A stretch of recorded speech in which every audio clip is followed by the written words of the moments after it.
الحمد لله رب العالمين الرحمن الرحيم مالك يوم الدين إياك نعبد وإياك نستعين۔ قیامت مضمر علی صورت کے اندر اس وقت امت کا سب سے بڑا مسئلہ یہی ہے۔ جامع ترمذی میں حدیث ہے کہ ہر امت کا کوئی نہ کوئی فتنہ ہے، اور میری امت کا فتنہ مال ہے۔ اور بخاری اور مسلم دونوں میں حدیث ہے، نبی علیہ السلام نے اپنی وفات سے 1 مہینہ پہلے شہدائے احد کے قبرستان میں جا کے ان کی قبروں کے اوپر جنازہ دوبارہ پڑھا۔ 8 سال کے بعد 3 ہجری میں غزوہ احد ہوا اور 11 ہجری میں نبی علیہ السلام کی وفات ہوئی، تو آپ نے اپنی وفات سے 1 مہینہ پہلے وہاں پہ خطبہ دیا۔ میں نے کربلا والے ریسرچ پیپر میں خطبہ ڈالا بھی ہوا ہے۔ آپ علیہ السلام نے قبرستان میں خطبہ دیا عبرت کے لیے کہ مرنے کے بعد سب نے ادھر ہی آنا ہے، چونکہ آپ بھی دنیا سے جا رہے تھے، آپ کو اللہ نے بتا دیا۔ اور حدیث کے الفاظ ہیں، عقبہ بن عامر کہتے ہیں کہ میں نے آخری دفعہ رسول اللہ کو ممبر پہ اسی دن دیکھا تھا، اس کے بعد میں نے حضور کو ممبر پہ چڑھے ہوئے نہیں دیکھا۔ آپ فرمایا، لوگوں اللہ تعالیٰ نے مجھے اپنا حوض کوثر یہیں پہ دکھا دیا ہے، اس وقت میرا ممبر میرے حوض کوثر پہ لگا ہے، میں تمہارا پیش رو ہوں، یعنی میں آگے جانے والا ہوں، تم میرے بعد میرے پیچھے آؤ گے۔ ظاہر ہے نبی علیہ السلام نے ایک دعوت کھڑی کی تھی، اتنی محنت سے اپنی ایک ٹیم تیار کی تھی، اب دنیا تو ظاہر ہر بندے نے چھوڑ کے جانا ہے، تو آپ کو یہ ٹینشن بھی تھی کہ میں جو پیچھے لوگ چھوڑ کے جا رہا ہوں ان کو آخری درجے تک وصیت کر جاؤں کہ میرے بعد تمہیں خطرہ کن کن چیزوں سے۔ آپ نے فرمایا، مجھے اپنے بعد تم سے یہ ڈر نہیں کہ تم دوبارہ سے بت پرستی میں مبتلا ہو جاؤ، شرک کرنے لگ پڑو، یہ تو مجھے کانفیڈنس ہے کہ تم، یعنی اپنے صحابہ کے بارے میں آپ کو ایک گارنٹی تھی، تربیت یافتہ جو لوگ تھے، کہ یہ شرک میں مبتلا نہیں ہوں گے، البتہ مجھے یہ ڈر ہے کہ تم میرے بعد دنیا کے مال میں پھنس جاؤ گے اور دنیا کے خزانے تمہارے لیے کھول دیے جائیں گے۔ نبی علیہ السلام نے تو اپنی وفات تک فقر ہی دیکھا تھا۔ بخاری و مسلم دونوں میں حدیث ہے، ام عائشہ کہتی ہیں کہ نبی علیہ السلام کی وفات تک ہماری یہ حالت تھی، بعض اوقات 1 مہینہ، بعض اوقات 2، بعض اوقات 3 مہینے تک ہمارے گھر میں چولہا نہیں جلتا تھا، کوئی پکانے کے لیے چیز نہیں ہوتی تھی، 2 کالی چیزوں پہ گزارا ہوتا تھا، ایک کھجور اور دوسرا پانی، اور کھجوریں بھی کوئی ٹنوں ٹن نہیں، 2 کھجوریں اور ایک میٹھا پانی کا پیالہ صبح کے وقت، اور 2 کھجوریں اور 1 پانی کا پیالہ میٹھا شام کی، کیونکہ میٹھا پانی وہاں پہ ایشو تھا ریگستان میں۔ آج بھی آپ ذرا ریگستانی علاقوں میں چلے جائیں تو کتنے کلومیٹرز پیدل سفر کر کے، وہاں کی تو زندگی میں ایشو ہی یہی ہے کہ پانی بھر کے لانا ہے 8 کلومیٹر سے، اور آپ نے آٹا جو ہے چکی میں پیس کے بس روٹی پکانی، یہ ٹوٹل لوگوں کی زندگی ہے۔ یہ جو آپ عیاشی ہیں جو نیٹ پہ یوٹیوب پہ بیٹھے رہتے ہیں اور فیس بک پہ، یہ تو وہاں کے مسئلے ہی نہیں ہیں، وہاں کے تو مسئلے ہی کچھ اور ہیں۔ تو اس زمانے میں نبی علیہ السلام کے مبارک زمانے، اما عائشہ کہتی ہیں کہ یعنی آپ علیہ السلام اور آپ کے گھر والوں کا گزارا کالی چیزوں پہ ہوتا تھا۔ اب ظاہر ہے نبی علیہ السلام کو ٹینشن تو تھی کہ میرے بعد جب دنیا کے خزانے کھول دیے جائیں گے، تو مسلم شریف کے آگے الفاظ ہیں اس شہدائے احد والے قبرستان میں جو خطبے میں آپ نے فرمایا کہ مجھے خطرہ ہے کہ تم دنیا کے مال میں پھنس جاؤ گے، دنیا کی محبت میں ایک دوسرے کو قتل کرو گے، حتیٰ کہ تم بھی تباہ و برباد کر دیے جاؤ گے جس طرح تم سے اگلی امتیں برباد کر دی گئی۔ اور وہی ہوا ہے، آپ دیکھ رہے ہیں 30 سال ہی سکون سے گزرے ہیں، وہ بھی بمشکل، اور اس کے بعد کیا ہوا ہے امت کے ساتھ؟ پھر اسلام کا عروج تو نیچے ہی آیا ہے، مسلمانوں کا عروج اوپر گیا ہے۔ ظاہر ہے سپر پاور تھی، اس کا ایکسپلوژن تھا، جب بھی آج امریکہ سپر پاور ہے تو سر وہ بھی بدماشی کر رہا ہے، اس وقت ہم سپر پاور تھے، ہم بھی کسی کو کھنگڑ نہیں دے دیں، ٹھیک ہے؟ تو وہ ایک سپر پاور کا ایکسپلوژن تھا، اسلامی حکومتیں نہیں تھیں، مسلمان حکومتیں تھیں۔ کس کی جرأت ہے کہ وہ کہہ دے گے جو سلطنت مغلیہ کی حکومت اسلامی حکومت تھی؟ میرا خود تعلق مغلیہ خاندان سے ہے، میں کیسے یہ کہہ دوں؟ اللہ کو جان دینی ہے، مسلمانوں کی حکومتیں تھیں، اسلامی حکومتیں تو کوئی نہیں تھی۔ نہ سلطنت عثمانیہ جو ہے وہ اسلامی حکومت تھی، مسلمانوں کی حکومت تھی۔ تو آپ علیہ السلام کو بتا دیا گیا کہ فتنہ مال ہے، یہ صورت اسی فتنے کو ایڈریس کرتی ہے۔ اور بخاری اور مسلم دونوں میں ایک حدیث موجود ہے متفقن علیہ کہ نبی علیہ السلام نے یہی سورت پوری تلاوت کی، پوری سورت پڑھنے کے بعد کہا کہ آدمی کہتا ہے میرا مال میرا مال میرا مال، یہی کہتے کہتے مر جاتا ہے، حالانکہ تیرا مال تو وہ ہے جو تو نے کھا پی لیا یا پہن کر بوسیدہ کر لیا کپڑے، یا آخرت میں اللہ کے لیے بھیج کے اللہ کی راہ میں خرچ کر کے اپنے لیے سٹور کر لیا، یعنی جو اللہ کی راہ میں خرچ کرتے ہو یہ تمہارا مال ہے، باقی تو تیرے وارثوں کا مال ہے۔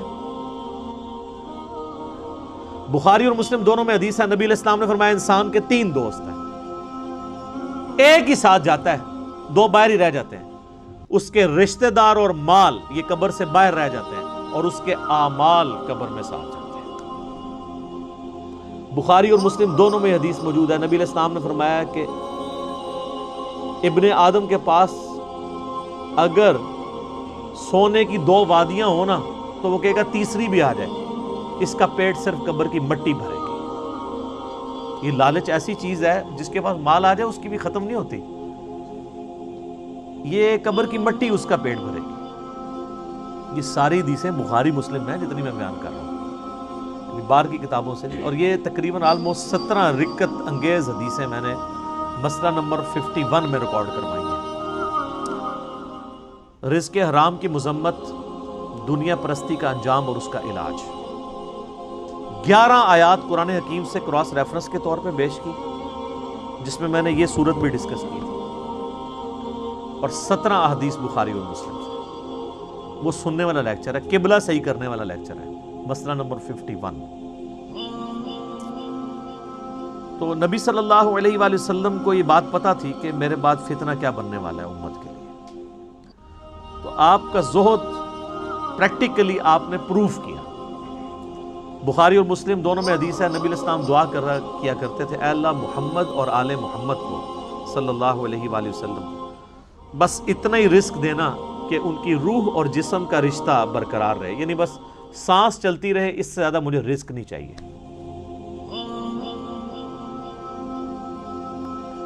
سر جن لوگوں نے یہ حدیثیں نبی علیہ السلام سے سنی ہوئی تھی انہوں نے دنیا کو 3 طلاقیں دینی تھی، انہوں نے ابو ذر غفاری پھر بننا ہی تھا۔ ابو ذر غفاری کے اوپر میرا کلپ دیکھیں، رات کو میں دوبارہ دیکھ رہا تھا، آپ کسی اور دنیا میں چلے جائیں گے۔ یوٹیوب پہ جا کے لکھیں سیدنا ابو ذر غفاری، tragic life story of a true Muslim, کہ انہوں نے کتنی کمٹمنٹ کے ساتھ زہد کی زندگی گزاری ہے۔ ایون صحابہ سے بھی وہ لڑتے تھے اس معاملے میں کہ نبی علیہ السلام کی یہ زندگی نہیں تھی جو تم گزار رہے ہو، اور وہ جو کچھ فورسی کر رہے تھے حضرت عثمان کے دور میں، پھر آپ نے دیکھ لیا کہ پھر اس کا انجام کیا نکلا۔ الہاکم التکاثر،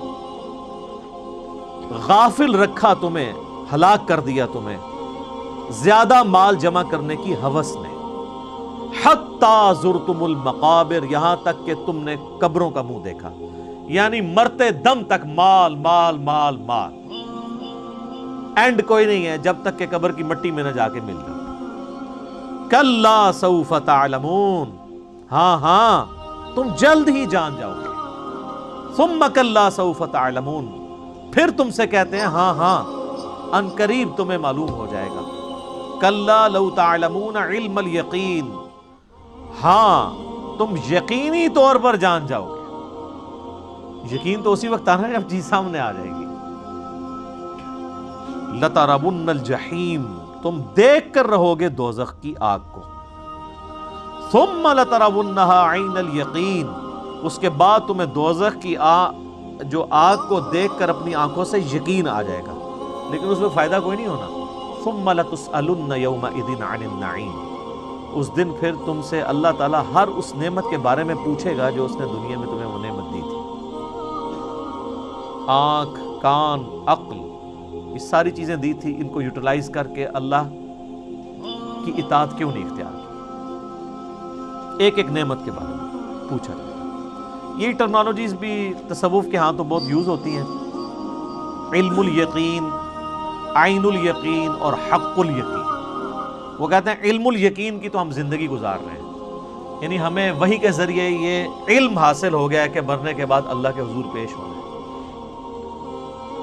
لیکن عین الیقین اس وقت ہوگا کہ جب انسان مرے گا اور مرنے کے بعد ساری چیزیں اس کے سامنے آشکار ہونا شروع ہو جائیں گی، نزع کے عالم میں فرشتے نظر آنا شروع ہو جائیں گے۔ قرآن حکیم کی کئی آیات اس پہ گواہ ہیں، مسئلہ 117A اور 117B عذاب قبر کے اوپر میں نے ریکارڈ کرایا، اس میں آپ دیکھ سکتے ہیں۔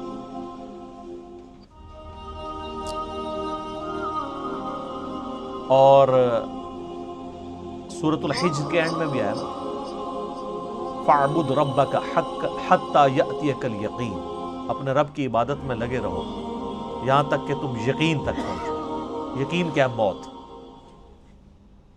تو علم الیقین تو وحی کے ذریعے ہمیں حاصل ہے، عین الیقین آنکھوں کے ذریعے دیکھ وہ تو مرنے کے بعد ہی ہے، نزع کے عالم میں ہے، لیکن وہ بھی بندہ واپس نہیں آ سکتا۔ اور جامع ترمذی میں حدیث ہے کہ موت کے غرغرے سے پہلے توبہ قبول ہے، نزع کے عالم میں تو توبہ بھی قبول ہوئے گی۔ اور ایک تیسری چیز ہے، وہ ہے حق الیقین۔ حق الیقین اللہ نہ کرے کہ اس تک نوبت آئے۔ حق الیقین یہ ہے کہ جب کسی کو آگ میں پھینک دیا جائے گا نا، پھر اسے حق الیقین ہو جائے گا جب اس کا جسم جلے گا۔ دنیا میں بھی آپ دیکھ لیں، اگر ہم کہیں کہ جی وہ فلاں جگہ پہ دھواں اٹھ رہا ہے، آگ لگی ہوئی ہے، تو یہ کیا ہوگا؟ علم الیقین، کیونکہ آثار بتا رہے ہیں کہ آگ لگی ہے۔ پھر آپ قریب چلے جائیں اور آگ نظر آ جائے تو اسے کہا جائے گا عین الیقین، آنکھ سے دیکھ لیا۔ اور اگر زیادہ تسلی کرنی ہے تو بیچ میں ہاتھ ڈال دیں، تو جب ہاتھ جلے گا نا تو حق الیقین ہو جائے گا۔ تو یہ اللہ تعالیٰ ہمارا ہے کہ تم عنقریب تم اپنی آنکھوں سے بھی دیکھ لو گے اور اس یقین کے عالم تک بھی پہنچو گے۔ آج جو تم ہمارے پیغمبر کی دعوت کو جھٹلا رہے ہو، تو ایک وقت آنے والا ہے یہ ساری چیزیں کھل کے تمہارے سامنے آ جائیں۔